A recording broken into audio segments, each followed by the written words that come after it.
दिनों तक सूखता रहा, बहुत दिनों तक सूखता रहा, दुविधा की अलगनी पर हाँ और ना के बीच खड़ा, किसी तेज रफ्तार गाड़ी से टकरा जाने की प्रतीक्षा में। बेरोजगारी के दिनों में अपनी बनियान की छेदों से दिखा मुझे दुनिया का असली चेहरा। भूखे पेट मैंने जाना पहाड़ चढ़ते वक्त आदमी झुकता क्यों है, और मैं क्यों झटक देता था खाना न पसंद आने पर थाली, कोई क्यों जूठन भी एकादशी का प्रसाद समझकर खा लेता है।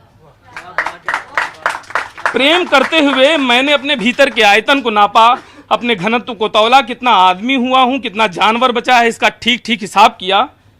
महानगरों में रहते हुए मैंने बार बार गांवों को याद किया, महानगरों में रहते हुए मैंने बार बार गांव को याद किया, और चलती मेट्रो में पीपल का पेड़ उगता रहा सिर्फ और सिर्फ मेरे लिए, और चलती मेट्रो में पीपल का पेड़ उगता रहा सिर्फ और सिर्फ मेरे लिए। पैसे के लिए आदमी बंदरों से नाचता है, और सुकून के लिए कुत्तों की तरह रोता है।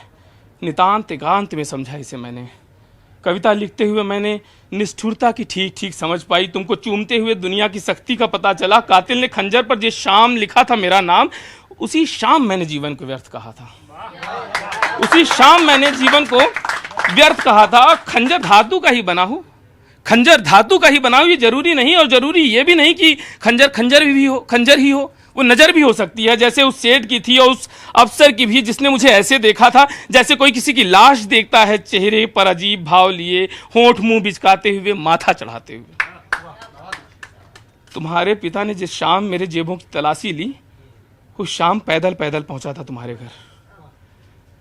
मेरे जेब से उन्होंने मेरी थकान निकाली और तुमसे कहा, इस थके हुए आदमी के हाथ में कुछ नहीं है, इस वीराने में रहती हो तुम इतनी मायूस हुई थी जैसे सरकार ने तुमसे नागरिकता का प्रमाण मांगा हो, और तुम कहना चाहती हो कि मेरे पास कोई सबूत नहीं, पर मैं जन्मों से इसी वीराने की नागरिक हूं, और कोई कुछ भी कर ले, मुझे इस वीरान देश से बेदखल नहीं कर सकता।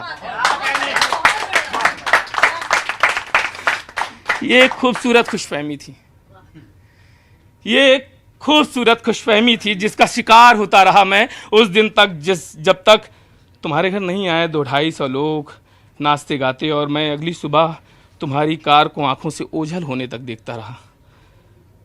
मैं आज जब ये कविता लिख रहा हूं, तुम अपने बच्चों को स्कूल भेजने की तैयारी कर रही हो, मेरी पत्नी पौधों को पानी दे रही है, तुम्हारा पति दफ्तर के लिए तैयार हो रहा है, तुम्हारे पिता बहुत बीमार रहते हैं इन दिनों, और दुनिया किसी और के शिकार में लग गई है। इस अंधे समय में मेरा ये सब देख पाना किसी जादू से कम नहीं रहा।